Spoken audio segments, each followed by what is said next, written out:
अगर हमें सरकम circle of A triangle जो है वो आइडेंटिफाई करना हो तो हम किस तरह से उसको ढूंढ सकते हैं, उसको तलाश कर सकते हैं फिगर्स में से। जैसे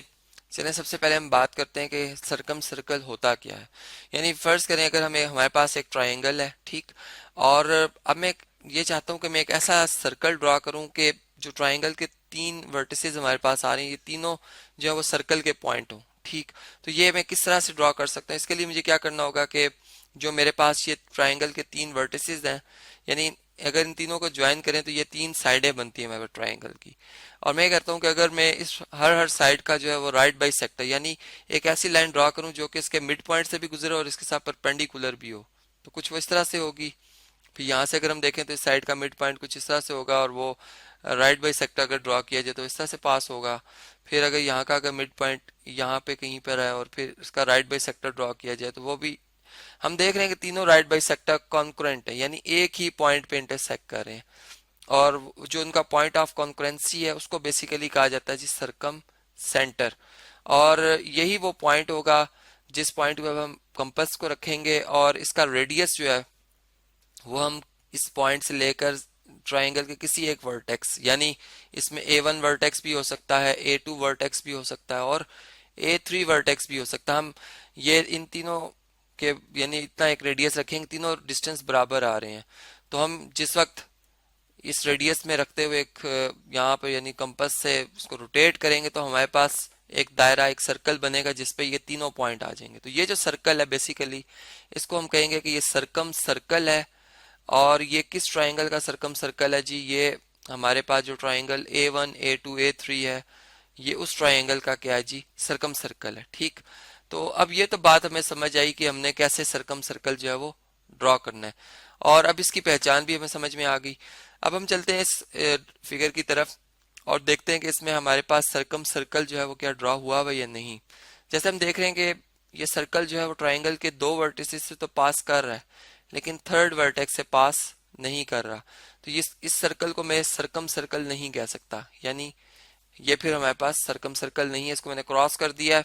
और ये सिंपल एक सर्कल है जिसमें के ट्राइंगल के दो वर्टिसेस जो हैं वो इसके साथ इंटरसेक्ट कर रहे हैं, ठीक। इसी तरह अगर हम यहाँ पर आए तो हम ये बात समझ रहे हैं कि हमारे पास फिर एक यहाँ पर एक सर्कल है जिसका सेंटर मैंने S2 से रिप्रेजेंट किया है।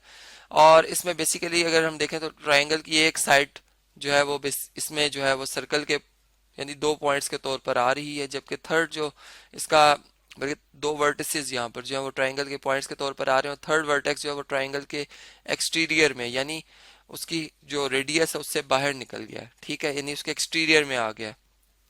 तो फिर हम ये कहेंगे कि ये बेसिकली ये दो दो पॉइंट्स हैं, ये सर्कल के पॉइंट्स हैं, और इन दो पॉइंट्स को मिलाने से जो ये लाइन सेगमेंट बनी हुई है जो कि ट्राइंगल की भी साइड है और इस सर्कल के लिए ये क्या है जी, कॉर्ड है, ठीक। तो ये हम कह सकते हैं कि सरकम सर्कल नहीं है। ऐसे ही अगर हम इस सर्कल की बात करते हैं, येलो कलर का सर्कल जिसका कि सेंटर मैंने S3 से रिप्रेजेंट किया है, हम इसमें देख रहे हैं कि हमारे पास जो है वो दो ट्राइंगल्स यहाँ पे बन रही हैं। पहली अगर हम ट्राइंगल की बात करते हैं जो कि FDE है, हम देख रहे हैं कि तीनों वर्टिसेस जो है वो ट्राइंगल के पॉइंट्स जो है वर्टिसेस जो है वो सर्कल के भी पॉइंट्स हैं। तो हम ये कहेंगे कि जो येलो कलर वाला सर्कल है ये बेसिकली सरकम सर्कल है जी, यानी इसने घेराव किया हुआ है किस ट्राइंगल का, इस ट्राइंगल का जिसको मैंने DEF से जाहिर किया, ये उसके लिए सरकम सर्कल है। लेकिन अगर हम इस ट्राइंगल के हवाले से बात करते जो कि LMN है, LMN इस ट्राइंगल के लिए ये सरकम सर्कल नहीं है, ठीक। चूंकि इसमें जो हमारे पास N वर्टेक्स है वो ट्राइंगल के इंटीरियर में आ गया, यानी अगर हम सेंटर से इस N पॉइंट तक का फासला देखें तो ये रेडियस से कम है, और रेडियस से कम होने की वजह से हम ये कहेंगे कि ये पॉइंट जो है वो इंटीरियर में है, ठीक है। और जब हमने यहाँ बात की थी तो मैंने जब रेडियस यानी यहाँ पे सेंटर से C तक का डिस्टेंस देखा था, रेडियस से ज्यादा हो गया था, तो मैंने कहा था ये C पॉइंट जो है ये एक्सटीरियर में है सर्कल के। तो इस तरह से हमने यहाँ पर दो बातें और भी समझी कि एक्सटीरियर पॉइंट्स और इंटीरियर पॉइंट्स जो होते हैं वो उनकी क्या डेफिनेशन है वो भी हमने यहाँ पे समझ ली, और फिर सरकम सर्कल ऑफ ए जो ट्राइंगल है उसको भी हमने यहाँ पर आइडेंटिफाई कर लिया।